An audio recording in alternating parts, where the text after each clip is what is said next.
All right, we have to talk about what's going on with the U.S. men's national team because apparently this isn't just going away. There is, and I hate to say this, an unlikable aspect that is emerging for this team. I am not a mentor to any of these players, and I'm not any of their friends. There is tension, man. And like everyone's kind of tiptoeing around it, but there's a lot of tension. The character of the players have been challenged. Let's face it, it's Landon Donovan, Alexi Lalas, and Tim Howard. Landon had his say on this. Tim Howard had his say on this. It is tough because I looked up to those guys growing up. Some of these guys were my idols. If you leave the door open for somebody else, you risk losing your opportunity. This current team knows they can take the door off the hinges. One of the things that I have not done is taken shots at Christian Pulisic. I don't think he's a captain. I think those guys are chasing checks, and for me, I just feel like they're really equal, honestly, because they've been players and they know what it's like when you're getting bashed, and those are the same guys that'll turn around and shake your hand and try to be friendly with you at the end of the day. I think they should look in the mirror and look at their last performances for the national team before they start talking shit. This is no quiet disagreement. It is a very public and very personal feud at times between U.S. soccer legends and the current generation. On one side, you have icons like Tim Howard, Landon Donovan, Alexi Lalas, who don't believe that this current generation has any grit, any spirit. They think that they are soft and do not understand what it means to put on a U.S. men's national team kit. Landon Donovan really lit the fuse because he went on television and blasted current players for skipping out on the 2025 Gold Cup. And I can't help but think about some of our guys who are on vacation right now not wanting to play in the Gold Cup. This is what it's pissing me off. Alexi Lalas has been just about as blunt, saying that after these recent performances, this U.S. men's national team needs to win us back as fans of the team. The message from these veterans is clear. They do not believe that the current generation has the grit and the fight that defined their era. And on the other side, you have the current players who are absolutely sick and tired of hearing about this from the old heads, all right? Christian Pulisic, who's the face of this team, just dropped a docu-series in which that he says, oh, the back in my day, oh, we would die on this field, is the biggest cop-out of all time. And that he says that these legends are completely disrespecting him and forgetting his decade of service to this national team. Now, Christian Pulisic seems more annoyed by this situation than anything, but Timothy Weah went way further because he went as far to say that these former players are really evil. For me, I just feel like they're really equal. The guys before us didn't win anything either. This feud is actually getting so bad that Mark Pulisic, Christian's dad, is getting involved. And the last time that parents of a national team player got involved with anything, it didn't go well. I think they should look in the mirror and look at their last performances for the national team before they start talking shit. And Alexi Lalas has called him out, saying, do not bring your dad to a fight. This public fight would be bad enough happening on its own, like in its own little bubble, but it's not. It's happening 1 year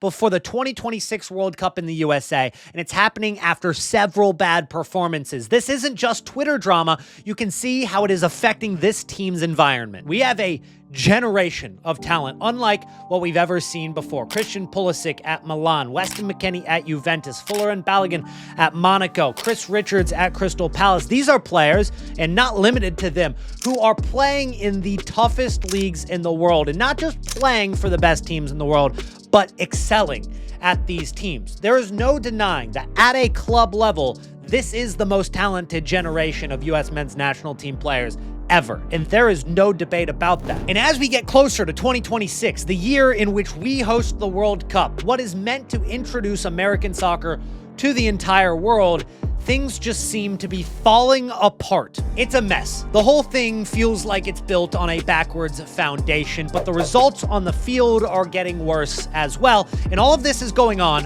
while a fight goes on between the former players of the U.S. men's national team and the current, as they bicker back and forth about the new generation being soft, about the old generation not accomplishing anything, and being evil, apparently. This drama continues to get worse and worse and worse. No longer is it just passing through the headlines. This is a poison that is actively threatening to derail 2026, which is meant to be the biggest year in American soccer history. Think about the last few years with the U.S. men's national team. Despite the fact that we were never going to win a game against a top 10 country under the helm of Greg Berhalter, we were at least winning the games in CONCACAF. You could argue that it's a weak Mexico side right now, sure, but we were still doing well. We would win the CONCACAF Nations League, not once, not twice, but 3 times in a row.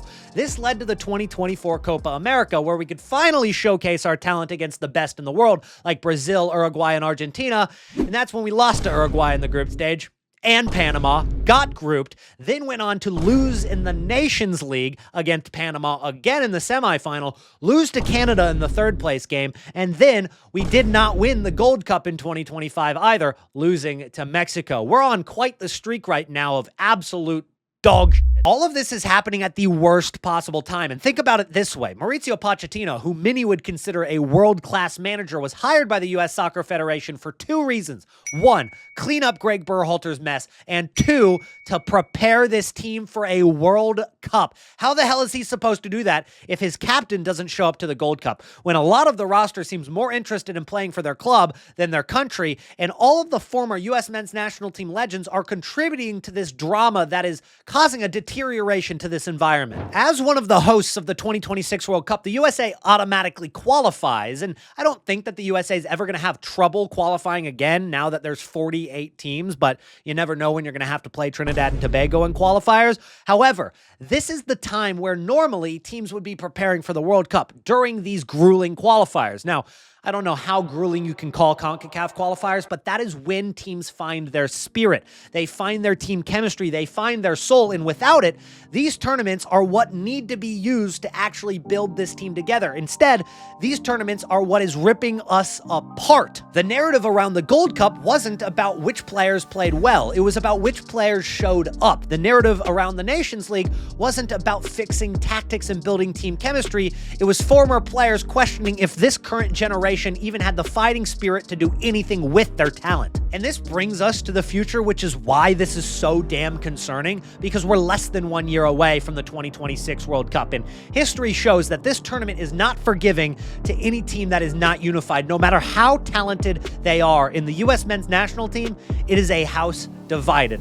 The pressure of hosting a World Cup is massive. Every mistake, every move is going to be judged under a microscope, not just by the pundits, but by the entire world. A team that is together and unified can use this pressure and their home field advantage basically as a 12th man, but a team that is divided, a team that feels like they're under pressure and attack from their own U.S. men's national team legends, that's a team that's brittle. That's a team that's going to crack at the first sign of adversity, and it's going to lead to a round of 16 knockout or worse. So imagine the scenario. The U.S. men's national team, they go down 1-0 in their opening match. Is their reaction going to be to come back and win this game? Are they going to have the support? Are they going to have the willpower to fight back into that match? Or will the seeds of doubt, the ones planted by this environment and situation going on right now over the course of the last few months, start to take root in their head? When a key player makes a mistake, is the first reaction going to be support for that player, or is it going to be another round of I told you so's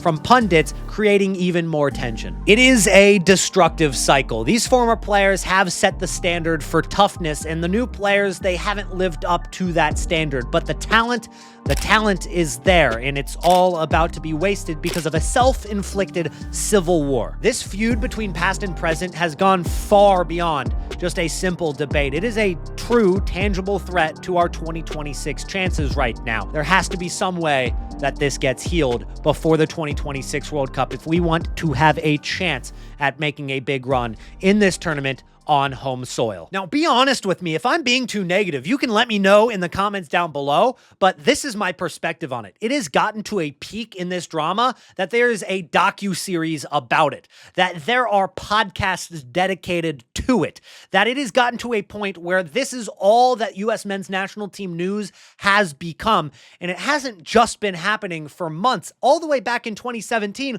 was when Alexi Lalas dropped that bombshell speech on the poor performances in the 2017 qualifiers. And the U.S. needs you to play better. So this is nothing new. It has been lingering for nearly a decade, and it seems to be all boiling over at the worst possible time.